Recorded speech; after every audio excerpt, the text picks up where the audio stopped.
చెప్తాడని చూసిన తర్వాత శ్రీ మహావిష్ణువుని గ్రహించి వాళ్ళ శిష్యుడికి చెప్తాడు, అయ్యా వచ్చిన వాడు సామాన్యుడు కాదు, శ్రీ మహావిష్ణువు, ఆయన ఏ వరం అడిగినా ఇయ్యబాక అని చెప్తాడు.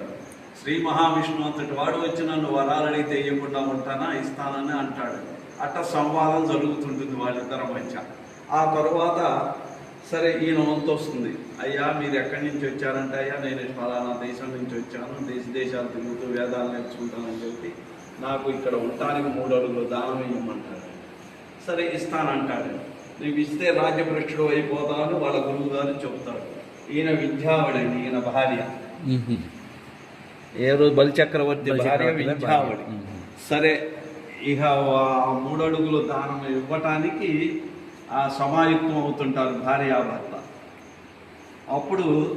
అప్పటికి కూడా వాళ్ళ శిష్యుడిని రక్షించాలని ఆ కమండలంలో నీళ్లు, ఇక ఆ కమండలంలో కీటక రూపంలో అడ్డం పడతాడు శుక్రాచార్యుడు.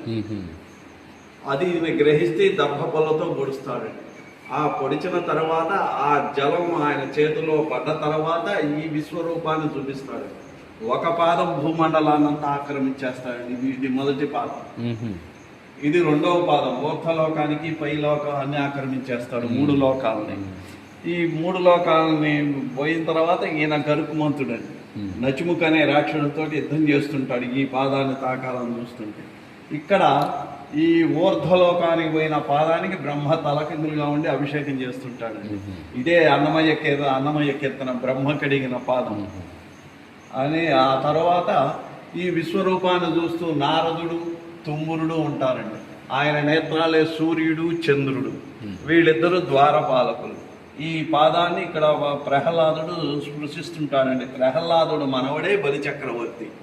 అప్పుడు ప్రహ్లాదుడు అడుగుతాడు, అయ్యా మేము విష్ణు భక్తులమే కదా, మరి ఆయన రాజ్యం ఆయనకి ఇయ్యమంటే ఆయనకి ప్రతి మకర సంక్రాంతికి 3 రోజులు ప్రజల దర్శనార్థం ఇచ్చి ఆయన రాజ్యం ఆయనకి ఇచ్చి అమరావతిని దేవేంద్రుడికి ఇచ్చి అంతర్ధానం అవుతాడండి.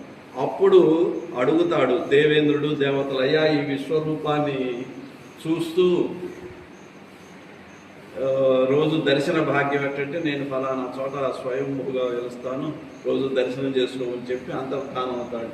అంటే 3వ పాదాన్ని ధనస్సుగా చేసి ఈయన్ని పాతాళలోకాన్ని దొక్కేస్తాడండి. ఇదనమాట 3వ పాదం.